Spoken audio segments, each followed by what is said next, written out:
Well, welcome, MicroGiants, to another exciting meeting. We're here with a small panel today. We've got John Mills, kind of from our Consulting Amigos group, and then, of course, Edgar Martin, who is a longtime MicroGiant member and small businessman extraordinaire, inventor, and an advisor to businesses.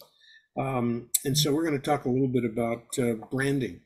We've had today, we've kind of finished up going through a discussion based on the marketing planning cycle and ended up talking about how you write copy for your customers, as well as advertising, and then also communications and so forth. But in all of these discussions over, I don't know, over 3 years, I think now it's been. We haven't really spent a lot of time talking about branding just as a subject, and branding deserves to have a lot more time and effort. Haven't done it because we were kind of working on basic things. A little bit amazing. It's taken us 3 years to get through basic things. But branding is really, in a sense, it's at the end of going through the analysis. Now, the strange part and the tough part about it is that you tend to do branding, or at least logo development, before, early in the business process. And of course, as you're thinking about going into business, you're thinking about things like positioning and emplacement that we've spent a lot of time talking about. So if you really should be doing all of these things before you open a business, and that can be a complex process.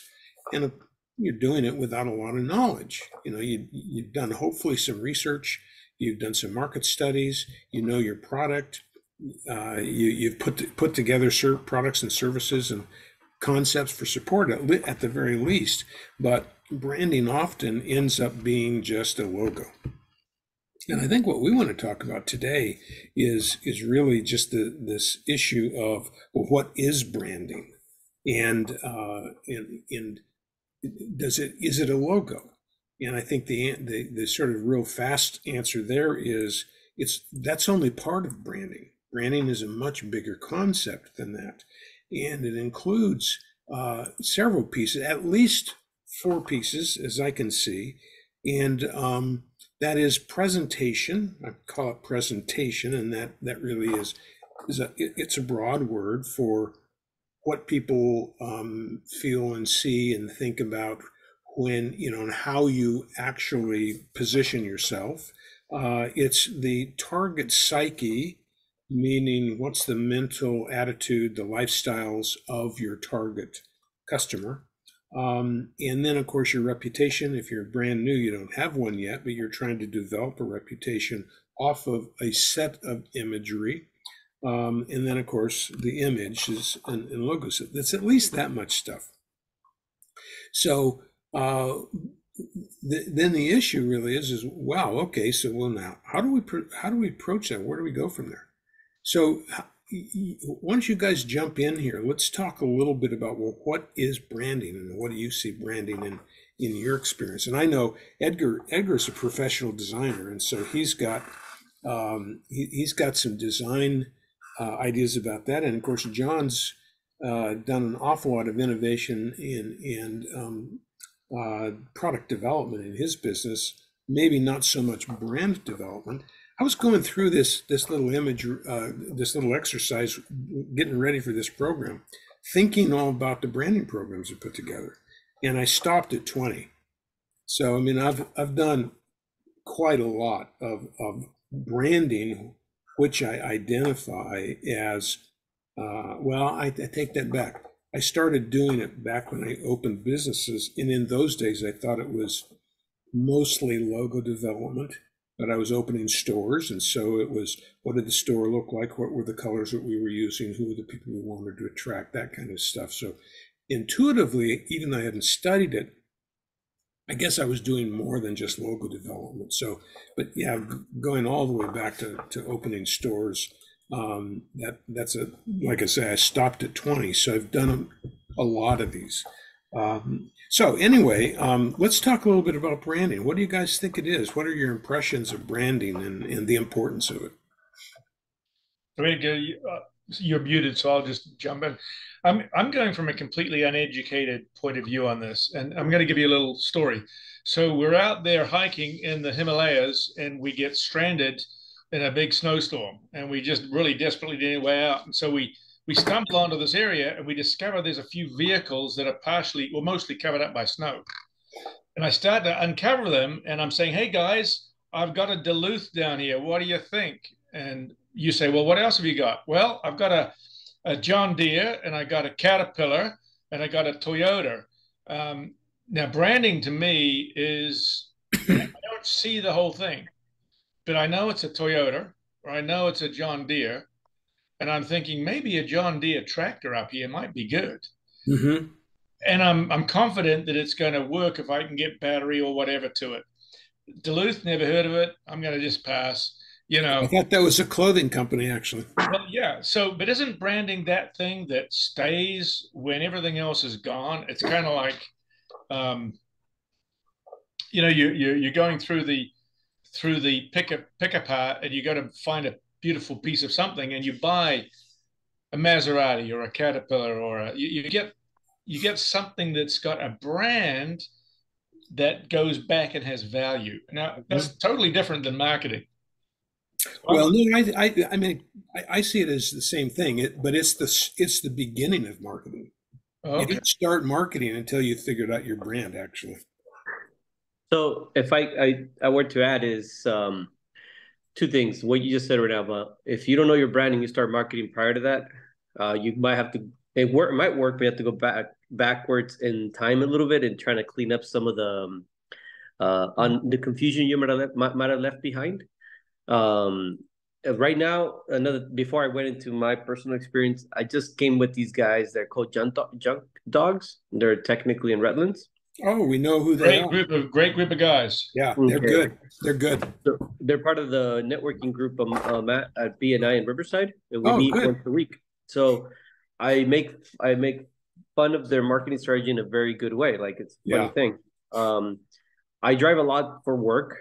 I'm and like Elsinore, and somehow I saw a sign of junk dogs, right? Lake Elsinore. And today we're driving back from Riverside and I saw the sign. So I make fun of them. It's like, hey, the other day I think I saw a dog with your signs running through the streets, and then I saw a cow going to Victorville, hanging with one of your signs.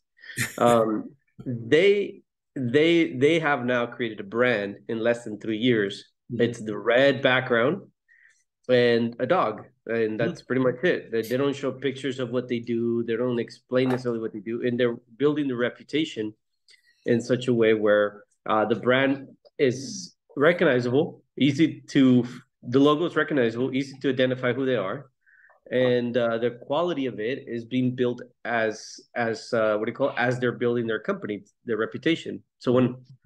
when you're muted, Yeah, John. it's fascinating because you get the first part of what they do, junk. There's something to do with junk. I don't really totally understand the dogs thing, but like a lot of the people who listen to this podcast, I go, "Well, who's junk dogs?"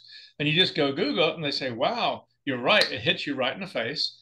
But all I can say is they do what they say they do. I mean, these guys get it all. And, Yeah, at some they'll point, do that's the anything. Anything but brand. dead bodies. And Ron knows them. I know them. Yeah. Yeah. You know them. And Uh-huh. at the end of the day, they'll pick up the junk that you don't want to touch. And they'll do it with a big smile, Yeah. and they'll do it, with no attitude. But Um, yeah, you bring up a great example. Both of you, I think, bring up great examples of what branding is. When you're looking for a way out of the Himalayas, of course, I suppose the slope that you're on has something to do with which vehicle you pick. But you immediately go to the brand to try and figure out, well, will it start? Will it be reliable? All of those kinds of characteristics that we talk about really in the quality diamond. I mean, those are the kinds of things you're looking at going, okay, if the brand is strong, I'm going to believe that I'm going to make a choice on brand alone.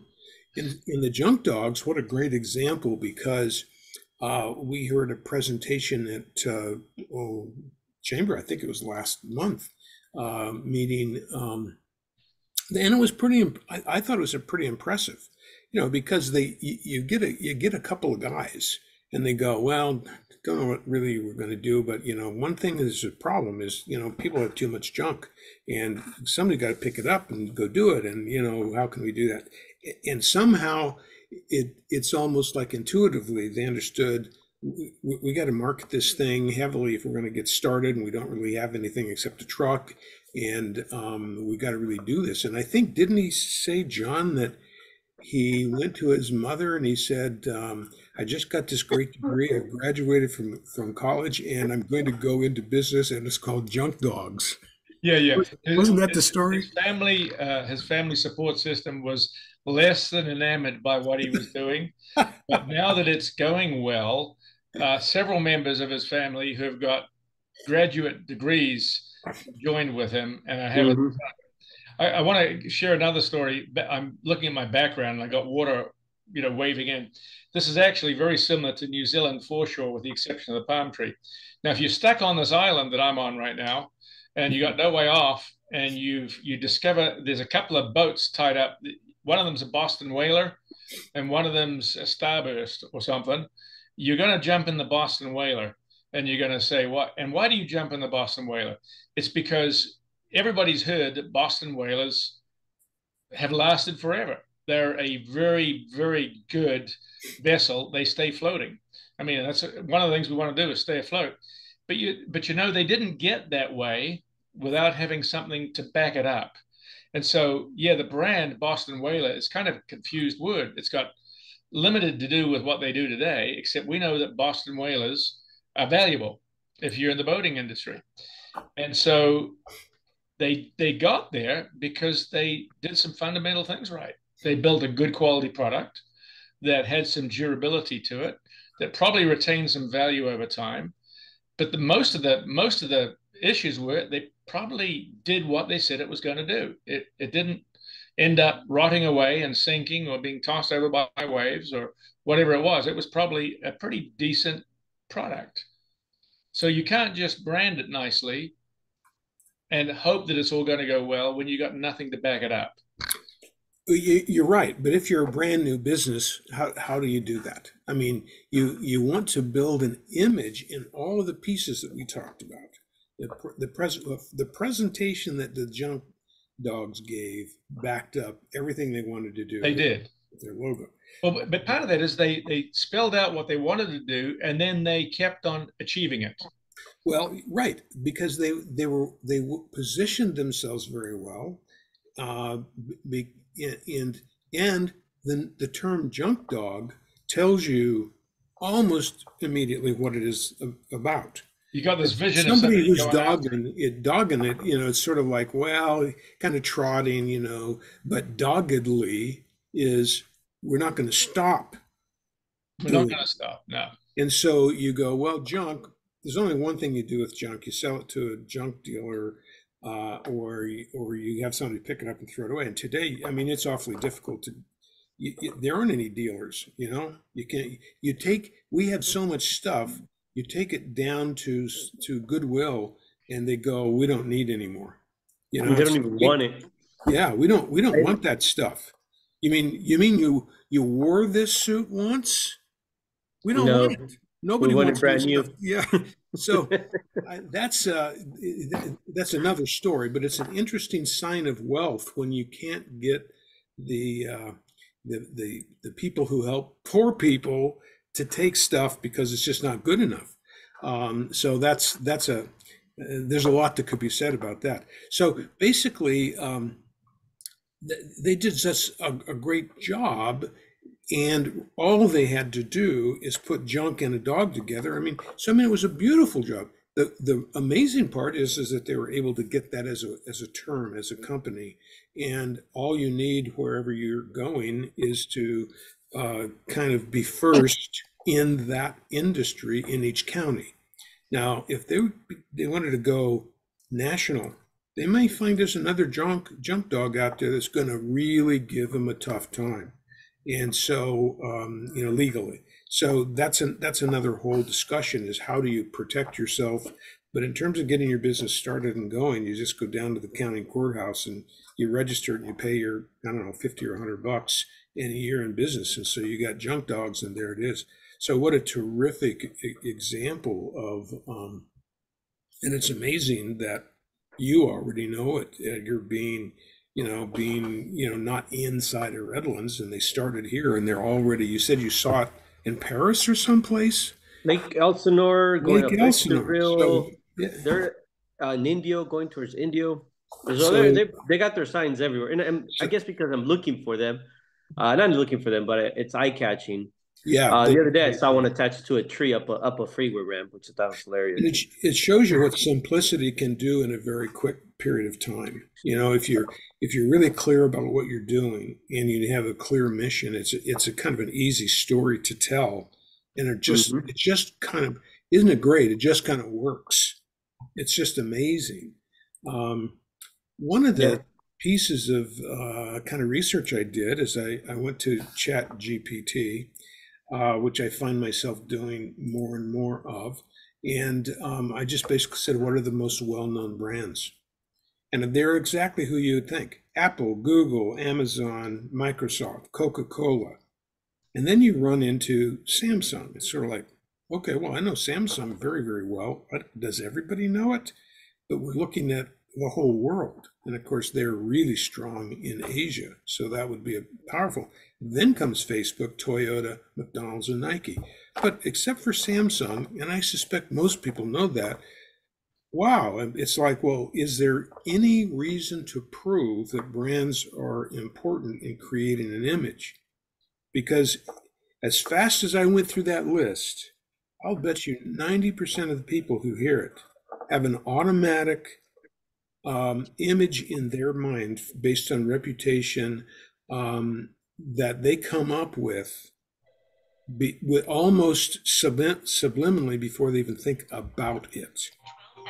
So that, in a way that proves the power of a brand if you can do it right. But as you know, Edgar, there are a lot of bad brands out there. What are some of the problems with branding? I've seen, I think it's inconsistency often with what they are said they were going to do and what actually ended up happening. Right now, I'm trying to, now that the crypto market crashed, basically, I'm looking into building computers again, because back then it was impossible to build a budget computer without spending $1,000 on a decent graphics card. And so graphics card became affordable. And back then, 3, 4, 5 years ago, it was all about NVIDIA, right? That was the only brand that existed that have the best graphic cards. And I'm like, well, they're probably the best now after such a long time. And then I started kind of doing a cultural catch up of 3 or 4 years. And the people that they used to provide their video cards for feel like they've been abandoned. And so somebody else stepped in and filled in their shoes for being a company that can provide a wide range of prices and products for their video cards. Now they're just really expensive ones. I heard that Apple has decided that they're going to make their own graphic cards. I just heard that, quickly. I don't know if it's true or not. Not familiar with that. Mostly for PC building. I know Apple tries to kind of limit the parts they use from the PC world. Yeah. But on the PC level, NVIDIA, it's been basically a new contender was created. Same thing with Intel.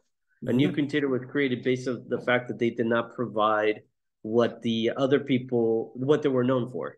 And so now a new brand was able to take onto their market of saying, hey, you're no longer the best for the best price. So you became too well known. Now we are here to basically replace you. And I feel it happened to another brand. I feel it happened to Bose. Bose versus Sonos. Sonos branding, I think of Sonos now, and they stuck true to what they do. And their quality, I think, surpasses Bose as a speaker company. And Consumer Reports rated them about 2 years ago, 3 years ago, when I bought some Sonos ones, They rated them only 2 or 3 points below Bose at that time for compact ones. So, I mean, I think they're you're overtaken. talking about out of 80 points, and they're what, a third or half the cost? I think Sonos, Sonos, what they've done is what Apple's doing. They stuck to a very limited product list, but it's the best that they can come up with. Mhm. And Sonos, I think you can find kind of like a cheap version of a Sonos of a Bose speaker, and a very Yeah. expensive one. So I feel like they're losing kind of the identity of being the top of the line when it comes to speakers. And I think Sonos is doing something to kind of give them a run for their money. Yeah, and of course that's a tough technical problem to try and beat Bose, and I don't know that the technical side. John, you probably do know the technical side, but I think that they have done something else, and that's in terms of design. They've followed Apple in terms of excellent design, and in their color selection and that sort of thing. And so, I think that people would buy Bose because it's like, well, I heard it's the best. I consider myself an audiophile. I got to have the best. I got wonderful ears. The average person cannot hear the difference. But there are some who may be able to hear the difference. But the average person, is maybe not able to spend as much money. But I think it's an interesting product or brand erosion. You're right. Whereas Apple has been very good at maintaining their brand at the top without really, so we saw Samsung, so it's probably phones that is making them familiar, but they're still a long ways underneath. They're selling more units, but I think in terms of their brand is not as powerful. It's very difficult to talk about the really mega brands. And Apple, I would consider to be a mega brand because Yeah. you got to back up a little bit. And back in the 90s, the early 90s, Apple absolutely was not known for its phones. In fact, it hadn't built any phones at all. The thought of an Apple phone made those of us who are in the electronics industry laugh because we have Nokia, we have Motorola, we've got a lot of prestigious European, Siemens, Toshiba. We have a lot of people. Ericsson. Apple was making, laptops and computers. Yeah. There was a world jump between that and a phone. In fact, when they first came out with their phones, a lot of people discounted the phones. But it's interesting, the brand jumped from their past product onto their new product. And we're going to see that happen again. I think there was an attempt for Apple to make an automobile. And I think that's been in the wind for a while. And now I don't know what you guys think about an Apple automobile, but see, and so you're looking, or right? a Sony, hey, or a Sony automobile. I'm not sure, right? Well, what Or would a happen if the Sony. brand could jump onto the automobile and give you an automobile that had the same brand look and feel as the Apple computers did? I have no doubt that an Apple car would be sleek and Tesla-like and well designed, and everything would be carefully thought out.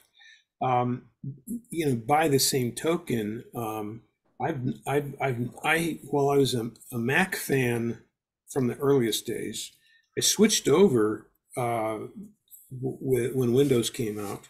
The second Windows. Most people didn't switch until the fourth Windows. But I switched over because I just took a look at, well, how many computers am I going to buy? How many operating systems? And I just am not going to be able to buy a whole bunch of Apple stuff because they were about 40 to 60% more expensive. So when I take a look at an Apple car, see, I carry that reputation with me.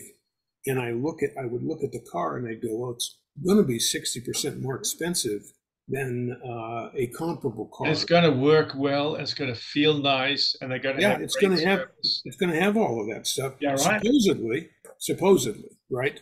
So, but that is interesting. That's the brand. You've associated your own feelings to that. That's right. A lot of other people associated, you know what, I don't have to worry about it. They take care of their own. It's a good product. So I think it's fascinating the way those mega brands have survived or grown. And then you have a mega brand like Motorola. Motorola back in the 80s and 90s was if you talk about communications equipment worldwide, Motorola was a leader. in every aspect. So let me ask you, when you think Motorola right now, spit out what you think it means. I know it's gone. It's Motorola is a walkie-talkie. Yeah. I mean, I remember the M. I immediately think of the M in Motorola. Yeah. But I'm thinking it failed. That's old-fashioned stuff now. That's like the Victrola. Right. It made the flip phone, the original flip phone, right, back in the day that now we're coming back to. Yeah. You know, interesting. So it's really fascinating to see how some brands have lasted, but if you don't keep up with the value that people associate to the brand, it'll go dead. Right. So there's almost, I wouldn't say a moral obligation, but there is a perceived obligation that Boston whalers are not going to sink. Apple electronics products are going to outlast their competitors and operate nicely. John Deere tractors and equipment are going to work the land better than anything else. Maybe true, maybe not, you know. But there's that expectation that when they start failing to do so, then it's like, wait a minute, your day in court is done. Like you know, Motorola, your day in court is done. That's what I've noticed. If they stop innovating and for what they were known for, they can get swallowed up really fast when you're a mega brand. But I do have another question for you. Like as a small business, I know I have this issue. It's like I haven't really even came up with the logo. I don't even came up with the name for almost 3 or 4 years. Even though I have a name, I had this mostly because I wanted to make sure I didn't brand myself incorrectly with the name. Because I wasn't sure what I was when I started my business. I started with so many things, kept pivoting, kept moving. And so I just focused on getting some sort of traction and then started thinking about brand, a logo, a name, how people want me to know me, what phone number, what website. Yeah. My mistake at first was my very first business is I spent way too much time on the branding to start a bit prior to starting a business. And I think that was productive procrastination. It was just fear for me to start the business. And then, yeah, it's interesting. And of course, there are a lot of people that go, oh, I can't do anything until I have a logo. Well, okay. I mean, you know, but then you've got, some of these, who is that great sales trainer that you like so much, Edgar? The sales trainer? Yeah. Oh, man. I think he used to listen to tapes. I can't remember. He's very famous, and for some reason, I just can't quite think of it. But I listened to, man, it would probably be Simon Sinek. Talks a lot about branding. Yeah, start with why. I don't think it's the guy who's maybe older than I am. Robert Kiyosaki. His message was, and so I talk to salespeople, and they go, "So how is it going?" And go, "Oh, I haven't gotten started yet." And he's going, well, "Why haven't you gotten started?" He said, "Well, I don't have my business cards yet." And he said, "If that's not a procrastination tool, I don't know what is." Here's what you do: you take your old cards, and when you see somebody, you say, "I've just changed positions. This is my new position. Here's my old card." And you put your phone number on the back of the old one, and they have to keep it because they know that it's handwritten and there's no other place to find you. He said that's very effective. But the biggest thing is stop creating barriers to doing your job. The first day you have your new company, you're on the phone letting everybody know that you've made your switch. Of course, nowadays, the first thing you do is probably go to your LinkedIn account, right? And update it. So yeah, procrastination can happen. And yet at the same time, the first real logo I did for my first business, the name of the store was called Old Soft Shoe. And it took a long time to come up with that name. I mean, you know, I was already in business, and the name of that store was Boot Hill, which I'd inherited from a partner.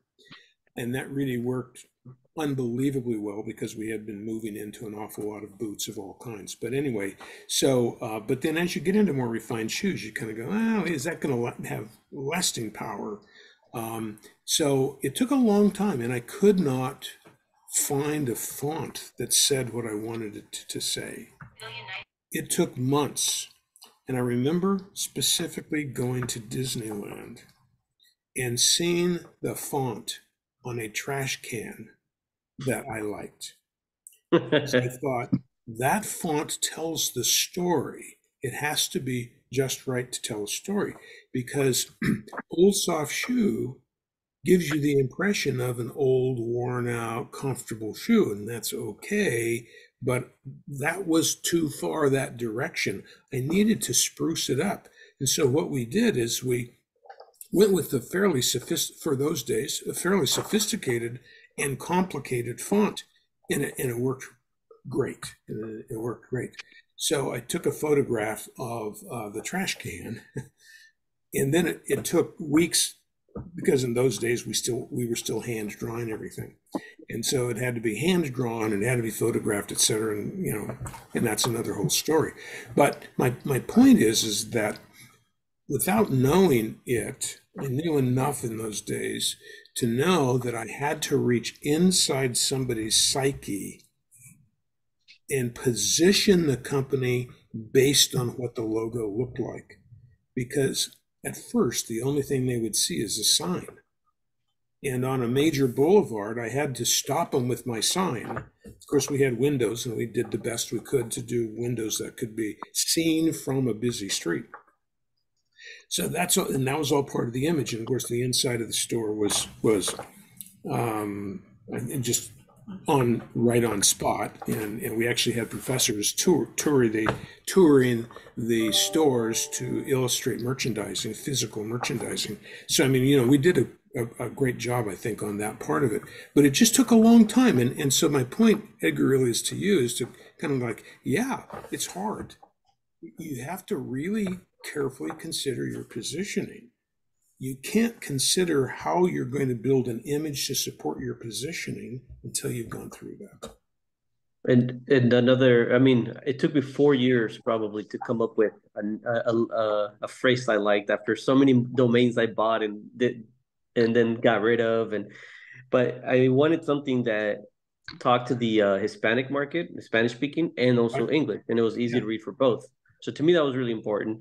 Yeah. So I kept going. I do have my legal name, Collaborative Networks Incorporated, but that's just so hard to use it as a branding tool because it's just such a long name and it doesn't necessarily mean what I started with.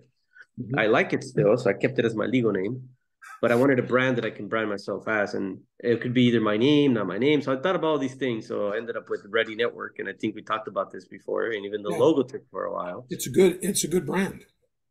So, and it's easy to spell, and in Spanish, M has a meaning, and in English has a meaning on both ends, and both meaning kind of align anyways. Right. So one of the benefits you had, Edgar, back in the beginning was that you didn't have to use a lot of media and advertising to promote. In fact, you didn't use any or most of that. A lot of your business was done from a person-to-person basis. Therefore, you personally were the brand. I mean, the feedback was your dialogue and they like dealing with you, and then you brought in your materials. So in a peculiar way, you didn't need that. However, as soon as you start to stretch outside of that immediate circle and you need to have some documentation and you need to have some support materials, then I think that brand does become vitally important, because you really only have one chance to get it right. You don't want to correct it later on. You're right, and both of you have mentioned getting it right, or trying to undo wrongs. And it's really critical, because if you do it wrong, you can really leave a damaging effect in people's minds. Once people have got something in their head, right or wrong, it's hard to get it out. And if it happens to be negative, trying to go positive is one of the most difficult, I guess, PR issues that there are. How do you really change people's attitude? Sometimes it's better to close it down and start all over again, and not literally physically close, but you literally rebrand the whole thing because people have a negative attitude about your brand. Okay, now I got an interesting one that we all know about. Back in the 80s, you used to buy books in bookstores.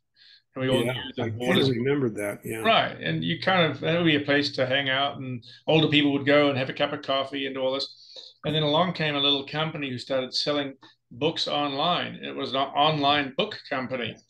And the online book company was kind of like, oh, what are these guys doing? An online book company, really, how do they? it doesn't compete. There's no personal service, and how do they do that? And we all know the company's name was Amazon Books. And what's fascinating about Amazon Books is a lot of people thought that Amazon was a book company, and it never was a book company.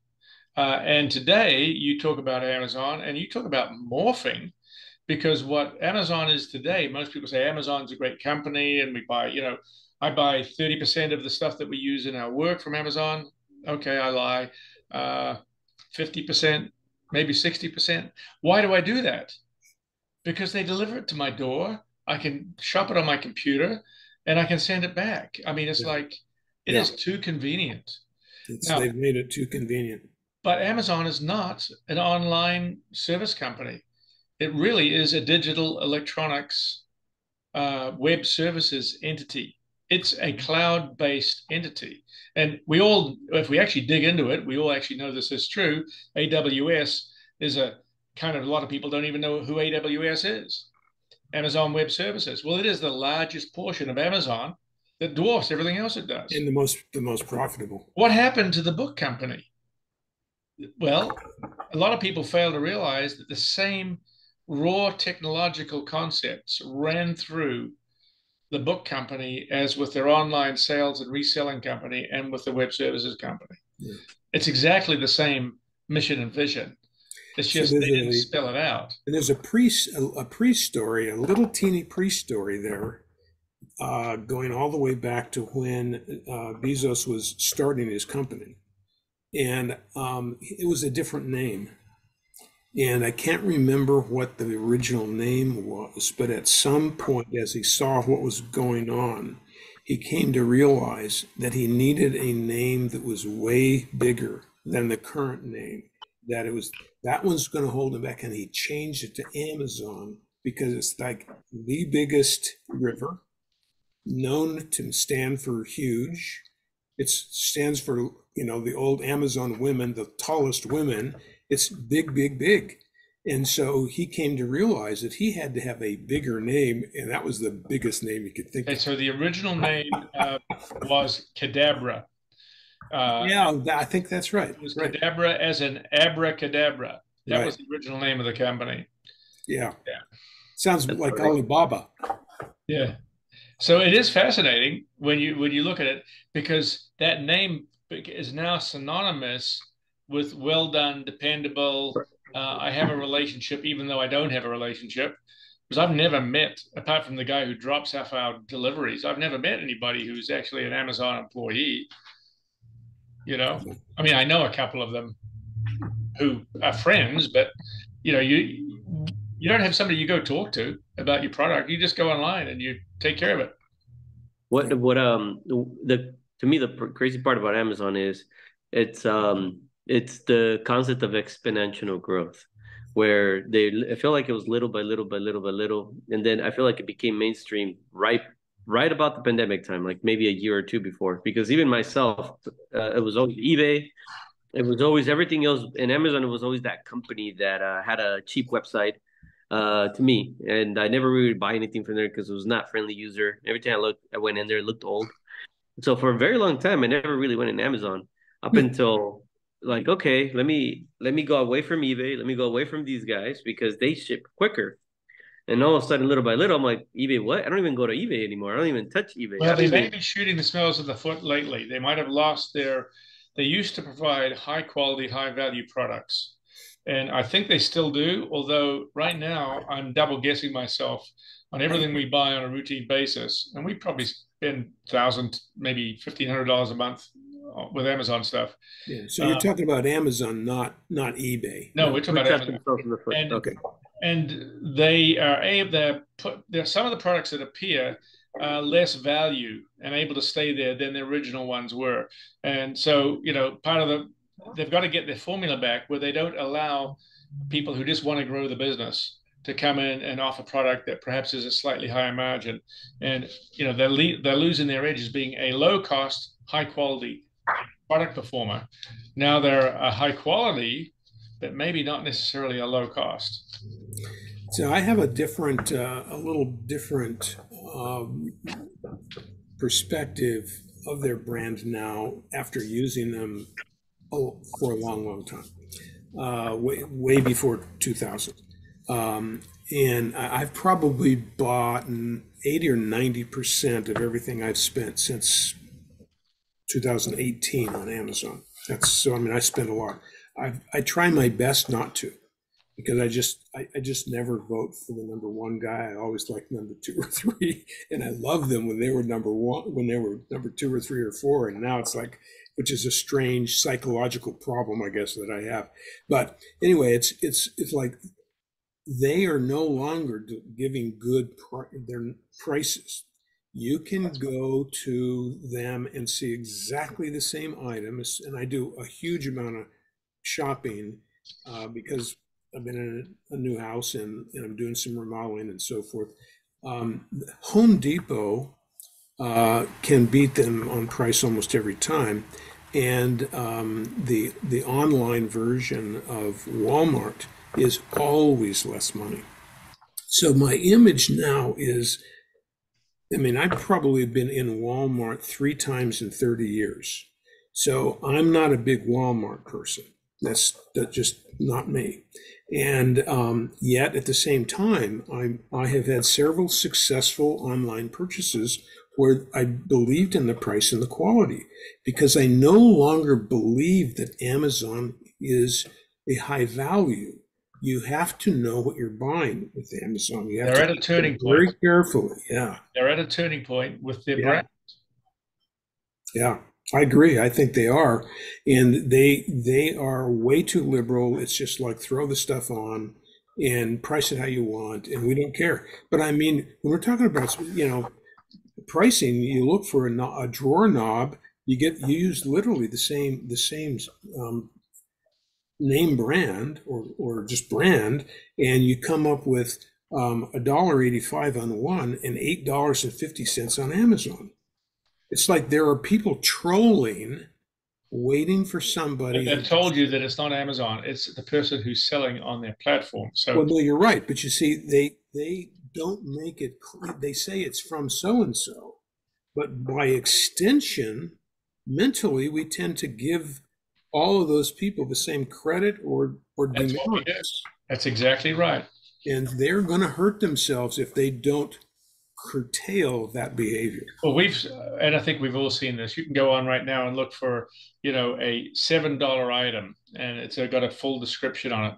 And you can search for the $7 item by part number, and you will find on page 1 or page 2 that item for $75. Yeah. You find it for 10 times the amount. Yeah. I've done this several times. It's like, well, I just ignore it. But somebody buys them. I mean, yeah. And it should not be allowed. I mean, it's at the end of the day, you're saying, why? That's a little old lady is going to click on that thing because she thinks she's getting 100 of them or something. And, Well, and isn't that a stupid policy decision after you work so hard to build a strong brand to allow that kind of thing to pull your brand into the mud?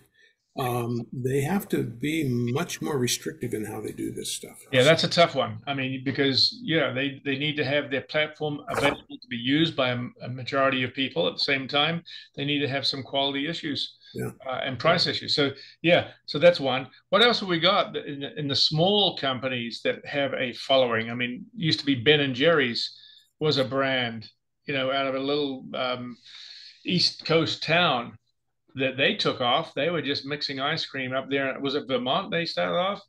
Yeah, I think it was. And of course, their sort of claim to fame, I believe, is their liberal agenda and their innumerable different kinds of flavors in the way they named the flavors.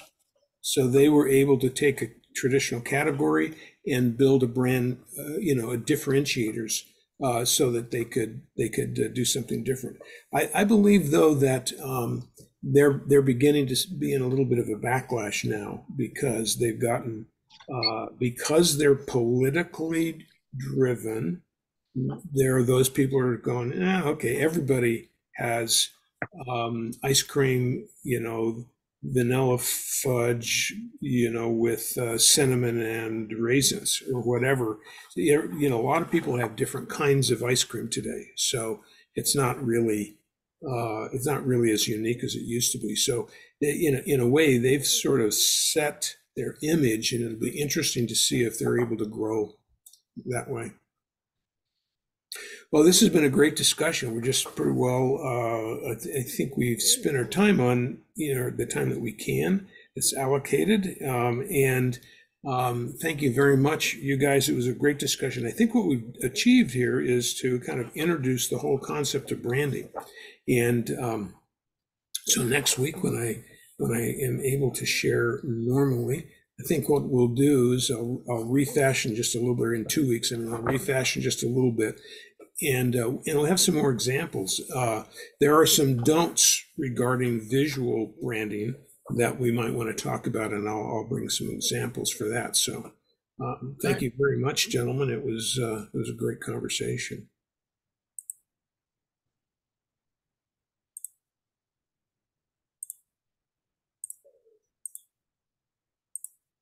Recording stopped.